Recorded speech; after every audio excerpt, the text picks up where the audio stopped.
သတင်းစာရှင်းလင်းပွဲမှာအချင်းအောင်ဆောင်ခဲ့တဲ့ဟိုဆေးမော်နီဟိုနီးပြမော်နီဟိုကိုင်တွယ်နေတဲ့တူရကီကလပ်ဖီလာဘာဂျီဟာယူရိုပါလိ16သင်းဆင့်ရှုံးထွက်ပထမအကျော်မှာရွင်ဂျာအသင်းကို3-2နဲ့ရှုံးနိမ့်ခဲ့ပါတယ်။အိမ်ဝင်းမှာကစားခဲ့ရတာဖြစ်ပြီးဖီလာဘာဂျီဟာဘောလုံးပတ်ဆံမှုအသာစီးနဲ့ကစားခဲ့တဲ့အပြင်ဂိုးပေါက်ချင်းချောင်းမှု23ချိန်ရခဲ့တာတော့အရှုံးပေးခဲ့ရတာဖြစ်ပါတယ်။အသင်းကရှုံးလို့အာယုံနောက်နေတဲ့ကြားတဲ့ပေါ်ပီသတင်းစာရှင်းလင်းပွဲမှာဂျာနယ်လစ်တဦးကမော်နီဟိုကိုကောင်းစားခဲ့ပါတယ်။အဲ့ဒီဂျာနယ်လစ်ကမေကွန်ကိုမပြီးတိုင်မစီးနိုင်မင်းနေခဲ့တာပါ။ဒါကိုမော်နီဟိုရဲ့တုံ့ပြန်မှုကမိုးအားထက်ရီရားတန်ခဲ့ရပါတယ်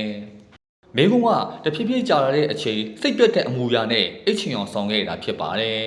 ။ခေါင်းတွေကိုက်ပြီးသူပင်မနေချောင်းကိုမော်နီဟိုကပြောခဲ့ပါသေးတယ်။နှစ်ကာလတွေပြောင်းလဲသွားပြီမယ်မော်နီဟိုကမော်နီဟိုဆိုတဲ့အတိုင်းအခြားနည်းပြောင်းနေနဲ့မတူပဲလုံနိုင်ရင်အစမ်းတွေကြီးပါ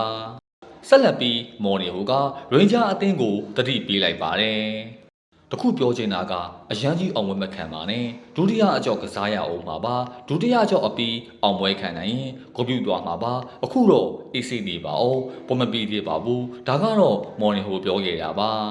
မော်နီဟိုဟာ2024ဇွန်ကဖီနာဘာဂျီအသင်းကိုရောက်ရှိခဲ့ပြီး43ပွဲကင်တွယ်ထားရာ28ပွဲနိုင်10ပွဲသည်6ပွဲရှုံးမှတ်တမ်းရှိနေပါတယ်